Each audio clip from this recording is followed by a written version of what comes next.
Hello, beautiful souls of love and light. This is Lady Nanari, Princess of the Sea, Lady of Glencoe, Highlands, Scotland, coming to you with a special video.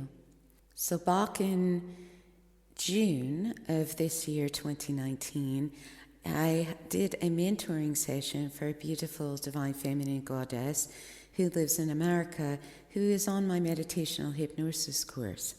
And she was inquiring about the course related to sacred geometry. And she had all these questions that she had about it. And so part of her session, we dived into that and I gave her the wisdom of that. So this is the part of the session that I wish to share with you, because in humanness, we have come backwards in some instances related to sacred geometry. And whilst it's all right, because this is the path that we've been on, this is being the wisdom that is coming through from the soul perspective, from the Akasha or the Akashic Records, having to do with sacred geometry. So I'm here to share this with you now. May this bless you in love always, in all ways. Hello, dearest beautiful goddess. This is 16 June 2019, in which I will channel through for you what Source has to share with you upon your inquiry of sacred geometry. So, sacred geometry. Sacred geometry, in a way, has been bastardized into its earthly form now, and I will explain what I mean by that. There's some wonderful words of wisdom and the music and the numbers and the frequencies that go along with it. However, some people have taken it into certain shapes and designs and mandalas that were really designed to be of the cosmos. And as a sound healing therapist, musician, singer-songwriter, creator of the meditational hypnosis course that ye have been on, and is also in the hands of Stanford School of Medicine since 2016, as ye can or know, and also being the creator of the vibrational frequency soul resonance attuner, which does this work based upon the cosmic sacred geometry of the mutated DNA into the RNA, having to do with piezoelectricity, César waves, scalar waves, and Tesla's work in magnetic frequencies.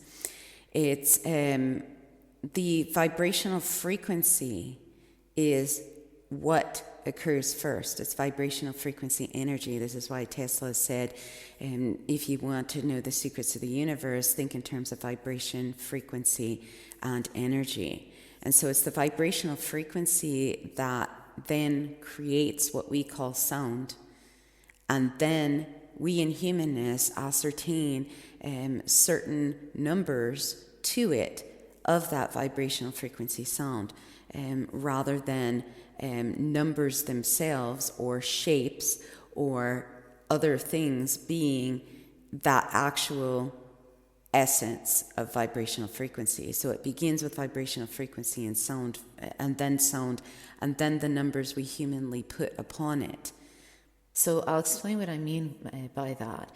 So in sacred geometry actually, its roots starts with light language, with source energy language, right? Whence such source began.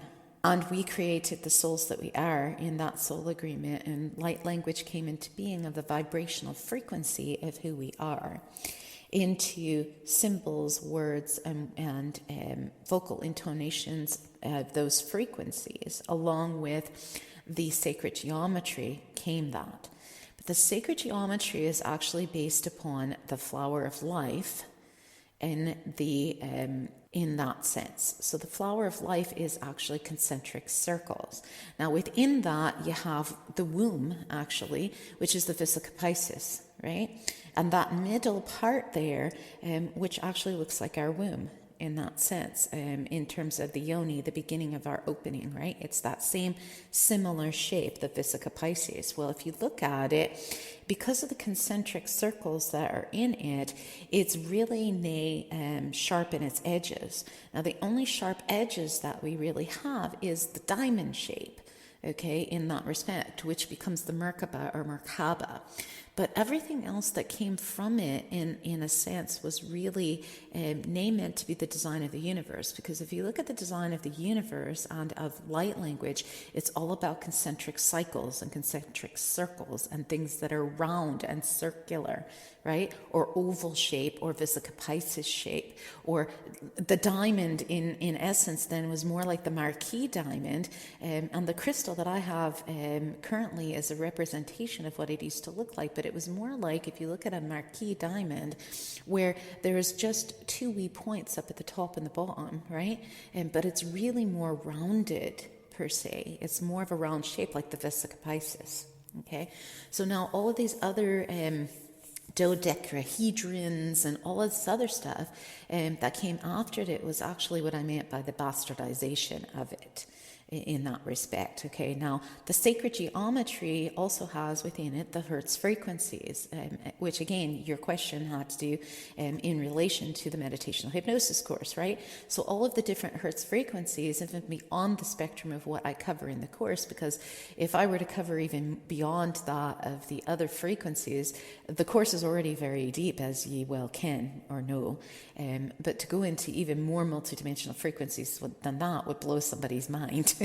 So I've now done an advanced course in that realm, because what I have in there is already intense and advanced as it is, right? But if you step into multidimensional frequencies and beyond the frequencies that are even on the course, on the meditational hypnosis course, you will go into, and this is what the sacred geometry of phi and pi is, and in terms of the golden ratio, right, and the golden spiral, the golden mean, all of that is, the golden spiral is what? It's infinite. So if you take pi and phi, it's infinite, right? The numbers continue on and on and on and on, right?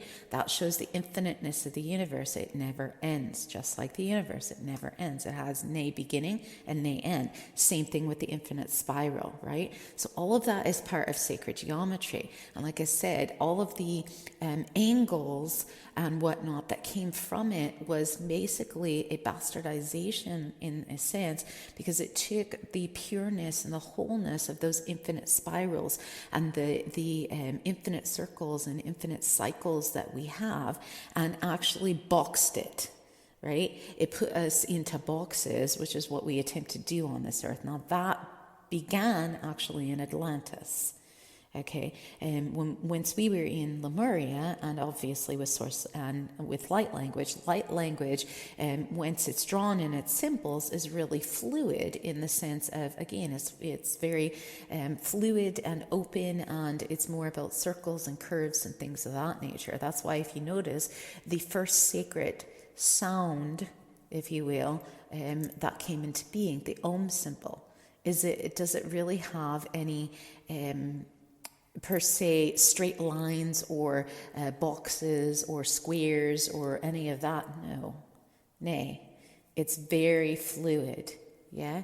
And so that's why it's the sacred symbol, and it's the first symbol of the energy of the universe in that respect, yeah. And so from that, the light language was written, and the light language was actually our first sacred geometry. So the symbols of light language and the geometry, if you will, the sacred geometry of it. See, it wasn't even called geometry, because even if you look at the word geometry, geometric, okay, is very, again, with angles and things of that nature, and hard boxes and squares and triangles and all of that sort, which is, again, that bastardization. So it was actually, this is where we come up with the words sacred circle, or Shoma Kei Aye, Shoma Kei Aye, which is sacred circle, yeah? The sacred yes of the universe, the sacred infinite circle, yeah? The infinite circle, the infinite spiral of life, right? Which is, of course, replicated in everything from, flowers to, snowflakes to everything, right? And even once we look at snowflakes under a microscope and whatnot, you can even see that the edges of a snowflake are actually still rounded. They're nay squared or triangular or whatnot. We've turned them into that, but really it's nae so straight. Everything is fluid. Everything is a wave, right? This is also where the waves come from, and the sea. The sea is nae, straight, right? It doesn't have angles, or it doesn't have squares or any of that sort. Yeah. So this is the wisdom of sacred geometry from the soul perspective. Now, again, you may find some wonderful research and some other things having to do with the numbers and the combinations thereof, and the frequencies and everything else that may or may not complement this. But this is actually from the deepest soul perspective and from the Akasha. In this respect of what source energy requires in terms of understanding what sacred geometry really means. So this is the wisdom that source wishes to share with you.